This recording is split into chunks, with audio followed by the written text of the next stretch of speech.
Garçon Gigi, épisode dédié à la construction des valeurs sexuelles, mais surtout à la réappropriation de la masculinité. Il y a assez de questions concernant la réappropriation de la masculinité qui s'amoncelaient et qui s'accumulaient. Je ne pouvais pas me mettre en marge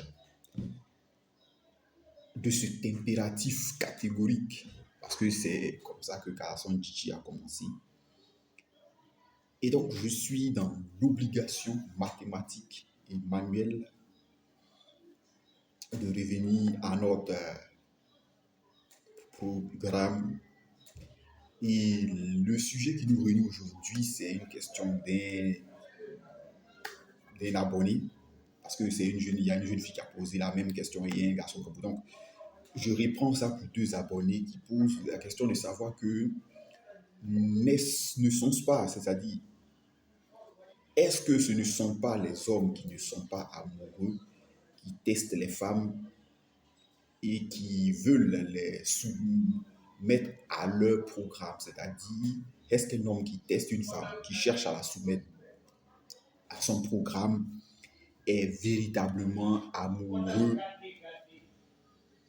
de cette femme-là?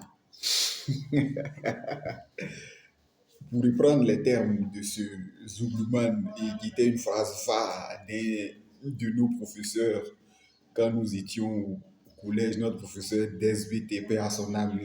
Yao René, ils veulent prendre ça comme soulé dans Placalidom, c'est-à-dire ils veulent, la plupart, les femmes sont angoissées parce qu'elles veulent que les hommes leur offrent le beurre et l'argent du beurre avec les vaches qui ont été traites pour servir à fabriquer le beurre. Alors, il faut savoir une chose, que un homme n'est pas exempt, c'est-à-dire n'est pas dispensé de tester également une femme et même de chercher à la soumettre à son programme ou bien de tester une femme pour voir si celle-ci entre dans son programme ou bien suit effectivement le programme. Parce que, comme je vous expliquais, l'homme est la locomotive de la relation. Ça, les femmes le savent. Les femmes relèvent du ministère intérieur des affaires amoureuses. Et celle que je vais prendre, par exemple, pour venir la mettre dans cette maison-là, il faudrait qu'elle soit en adéquation avec les exigences de cette maison, ou bien pour le prendre comme en gestion des ressources humaines, avec les exigences du poste. Donc, c'est-à-dire, je ne peux pas être, par exemple, quelqu'un qui est dans une activité qui est soumise parfois à des fluctuations ou bien à des tensions de trésorerie. Par exemple, je prends un cas bête. À l'heure où j'enregistre cette vidéo, par exemple, il y a en Côte d'Ivoire une grève des fonctionnaires dépendants du secteur de l'éducation. Mais également, il y a une disette financière dans le système, dans le système éducatif parce que, par exemple, les enseignants du privé ne parviennent pas à percevoir leur salaire de façon discontinue ou de façon continue. Et moi, par exemple, j'ai choisi une femme à la considération de sa beauté plastique et des quelques éléments de qualité que j'ai pu voir en elle. Or, voilà que pour les mois qui arrivent là, je vais connaître des ponctions salariales ou bien depuis quelque temps, par exemple depuis le mois de mars ou bien depuis février, mon salaire ne tombe plus soit en entier ou même je n'ai pas de salaire. Vous voyez que mon programme, c'est d'être un enseignant et de pouvoir, pour reprendre la tautologie, continuer d'enseigner les élèves et de pouvoir percevoir mon salaire et même m'élever dans la hiérarchie pour avoir une carrière professionnelle accomplie. Mais sauf que pour 2025, là où nous sommes là actuellement, pour parler comme ce vieux, séance tenante, c'est-à-dire séance tenante là, nous sommes dans un univers de disette. Il faut utiliser beaucoup de ruses comptables. Je n'ai pas dit de maquiller des comptes, mais beaucoup de ruses comptables, acheter malin, manger malin, pour pouvoir continuer à exister. Donc, est-ce qu'une femme qui ne veut pas manger malin, qui vit sans prévoir ni sans prévenir, c'est-à-dire en un mot, qui vit une petite vie de petite princesse ou une petite fille à papa, est quelqu'un qui est adapté à moi, le jeune instituteur, le jeune professeur que je suis, qui est dans un système qui travaille dans le domaine de l'éducation, mais où actuellement l'éducation est dans la tourmente. Ça ne signifie pas pour autant que je ne l'aime pas. Parce que je l'aime, parce que j'ai découvert en elle des qualités. Et ces qualités-là m'ont amené à la choisir parmi tant d'autres. Mais est-ce qu'elle et moi, on peut aller sur du long terme? Parce que si c'est une petite go que je vais flasher, bon, parce qu'elle et moi, bon, en in-out, ou bien en back-end fort, ok, quand j'ai pas de salaire, ben, je disparais, c'est-à-dire je sors des petits papiers. Quand ça va aller, je reviendrai. Mais si je dois aller loin avec elle, il faut que je la teste.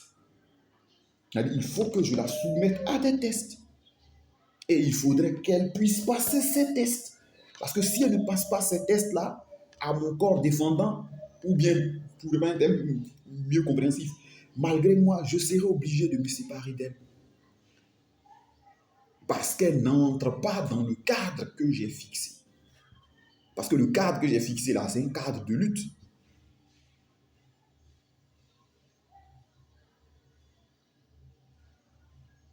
C'est un cadre ponctué d'incertitudes. Même si j'économise, même si je mets de l'argent de côté, je vous explique. Je peux entrer dans une période trouble de ma vie, dans une traversée du désert inattendue de ma vie. Et dans cette traversée du désert, là, peut-être on a grillé toutes les économies que j'avais là. Et que peut-être maintenant, là, nous vivons de la charité de nos connaissances.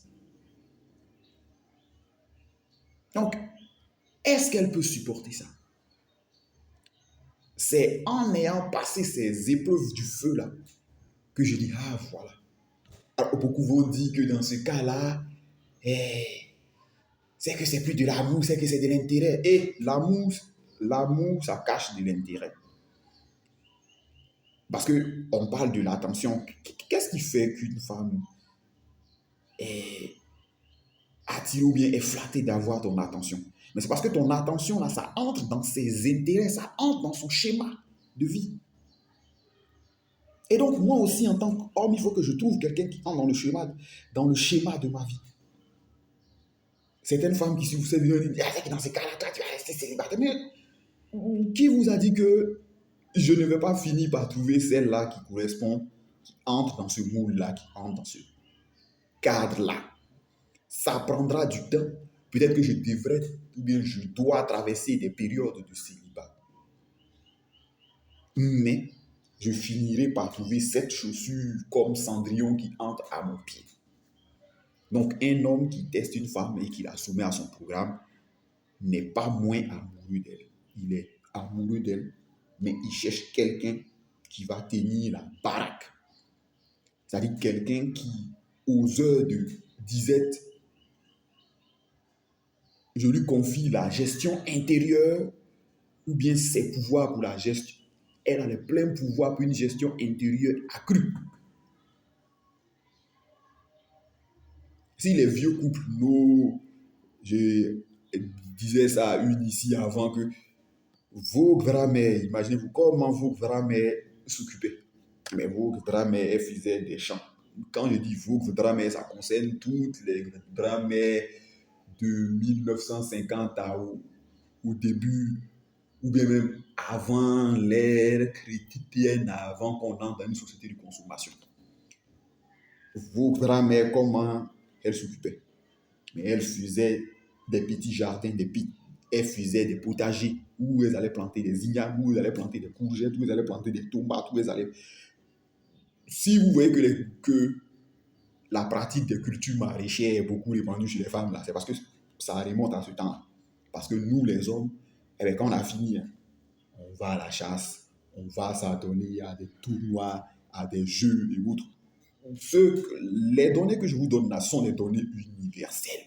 Parce que l'amour, c'est comme la musique, c'est comme l'argent. C'est un langage universel. Voilà. Donc, un homme qui teste une femme et qui la soumet à son programme est amoureux d'elle, sauf qu'il veut se rassurer et s'assurer qu'elle entre dans le cadre.